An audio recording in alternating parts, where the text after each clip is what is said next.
وعلیکم السلام. حضرت آپ کے ویسے پہلے میں کلپ سن چکا ہوں جی عبداللہ بن مسعود رضی اللہ تعالیٰ والی ہے جی. اس کا، لیکن پھر بھی غیر مقلد کہتے ہیں کہ یہ جو حدیث ہے یہ ضعیف ہے. اس کے بارے میں تھوڑی یہ جو عبداللہ بن مسعود رضی اللہ تعالیٰ عنہ والی ترمذی کی حدیث ہے، بھائی نے محترم نے سوال پوچھا ہے کہ ترمذی میں عبداللہ بن مسعود سے روایت ہے کہ میں تمہیں ایسے نماز پڑھ کے نہ بتاؤں جیسے نبی نے پڑھی ہے، تو آپ نے صرف تکبیر تحریمہ والا رفع الیدین کیا، اس کے علاوہ رفع الیدین نہیں کیا. تو یہ حنفیہ کی دلیل ہے. اور عبداللہ بن مسعود ساری زندگی اسی طرح نماز پڑھتے بھی رہے ہیں، اور ان کے سارے شاگرد بھی اسی طرح پڑھتے رہے ہیں نماز، کہ صرف تکبیر تحریمہ میں کرتے تھے.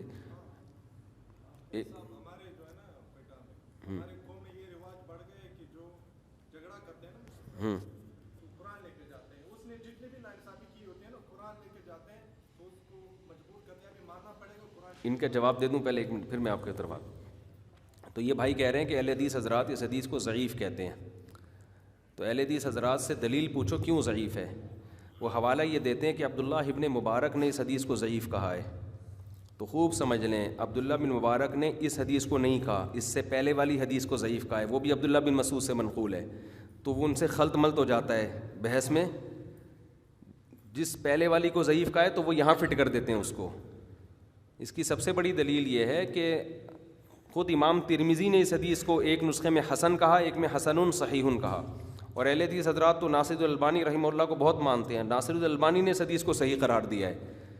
شاکر احمد ہیں، ایک بہت بڑے محدث ہیں، عرب ہیں، بہت سے عربوں نے اس حدیث کو صحیح قرار دیا. تو یہ خامخواہ کی ایک زیادتی ہے اس کو پیچھے پڑ جانا ایک صحیح حدیث کو ضعیف قرار دینے کے. دوسری بات یہ کہ اگر آپ رفع الیدین والی تمام حدیثوں کو لیتے ہو تو 2 سجدوں کے درمیان بھی رفع الیدین ثابت ہے نبی صلی اللہ علیہ وسلم سے. ہم کہتے ہیں جیسے وہ چھوڑ دیا، اور اس کو اب یہ لوگ اس کو بھی ضعیف کہہ دیتے ہیں، حالانکہ وہ بھی صحیح حدیث ہے 2 سجدوں کے درمیان رفع الیدین. اور جزء رفع الیدین البخاری میں، جیسے امام بخاری نے جزء رفع الیدین البخاری میں رکوع میں جاتے ہوئے رفع الیدین کا ذکر کیا نا، 2 سجدوں کے درمیان والا بھی ذکر کیا ہے. تو جب بھی کوئی حوالہ دیا کرے نا وہ تو امام بخاری نے ذکر کیا، تو امام بخاری نے 2 سجدوں کے درمیان بھی تو ذکر کیا ہے. تو ہم کہتے ہیں رفع الیدین کرنا تو نبی سے ثابت ہے، 2 سجدوں کے درمیان بھی ثابت ہے، اور بعض صحابہ سے بھی ثابت ہے، لیکن آہستہ آہستہ نبی نے کثرت سے قلت کی طرف گئے ہیں. آخر وقت میں آپ نے صرف اور صرف تکبیر تحریمہ والا رفع الیدین کیا، اس کے علاوہ باقی ترک کر دیا. اس پہ بہت سارے قرائن ہیں، بہت سارے ثبوت ہیں اس پر. ان پر بھی موضوع نہیں ہے، ورنہ میں کئی بار اس پر بات کر چکا ہوں میں. اسی وجہ سے امام ترمذی جو امام بخاری کے شاگرد ہیں، جب وہ رفع الیدین کرنے کا تذکرہ کرتے ہیں تو کہتے ہیں وَبِهِ يَقُولُ بَعْضُ أَهْلِ الْعِلْمِ مِنْ أَصْحَابِ النَّبِيِّ، یہی بعض اہل علم صحابہ کا مذہب ہے. لیکن جب رفع الیدین نہ کرنے کی بات آتی ہے تو کہتے ہیں وَبِهِ يَقُولُ غَيْرُ وَاحِدٍ مِّنْ أَهْلِ الْعِلْمِ مِنْ أَصْحَابِ النَّبِيِّ، یہی بہت سارے صحابہ اہل علم صحابہ کا مذہب ہے. تو صحابہ میں بھی اکثریت رفع الیدین نہ کرنے کی قائل تھی. یہی وجہ ہے کہ امام ترمذی نے رفع الیدین کرنے والے صحابہ کا نام ذکر کیا، نہ کرنے والے کا نام ذکر نہیں کیا، کیونکہ وہ کثیر تھے.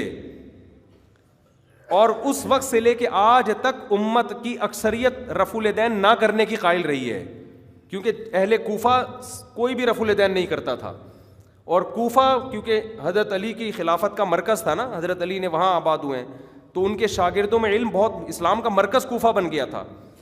تو وہیں سے پھر پوری دنیا میں جو اسلام گیا ہے، آج بھی دنیا میں 50% سے زائد لوگ وہ ہیں جو رفع الیدین کے بغیر نماز پڑھتے ہیں. تو یہ کیسے ہو سکتا ہے کہ امت کی ایک بہت بڑی کثرت اتنی بڑی گمراہی پہ جمع ہو گئی؟ باقی ہم اس کے بھی قائل ہیں، اگر کوئی کر رہا ہے اس کی رائے ہے. ہم یہ کہتے ہیں کہ آپ اپنی رائے کو قرآن و حدیث پیش کر کے دوسرے پہ تھوپو نہیں آپ کہ ہم ہی کو پتہ ہے باقی سارے جاہل ہیں. ایسا نہیں ہے. ہم جو نماز پڑھ رہے ہیں الحمدللہ ہمیں اطمینان ہے، مجھے اطمینان ہے کہ میں صرف تکبیر تحریمہ میں رفع الیدین کرتا ہوں، باقی نہیں کرتا. مجھے اطمینان ہے کہ محمد صلی اللہ علیہ وسلم کی نماز یہ جو میں پڑھ رہا ہوں یہ عین نبی صلی اللہ علیہ وسلم کی نماز ہے، جو احادیث سے ثابت ہے اور نبی صلی اللہ علیہ وسلم کا آخری عمل ہے. یہ میری رائے ہے، مجھے اس پر اطمینان ہے. اور اس پہ بہت سارے فقہاء اس کے قائل ہیں، بہت سارے صحابہ اس کے قائل ہیں. اور جو رفع الیدین والی حدیثیں اس سے نبی سے کرنا ثابت ہوتا ہے، استمرار ثابت نہیں ہوتا، کیونکہ کرنا تو 2 سجدوں کے درمیان بھی ہے.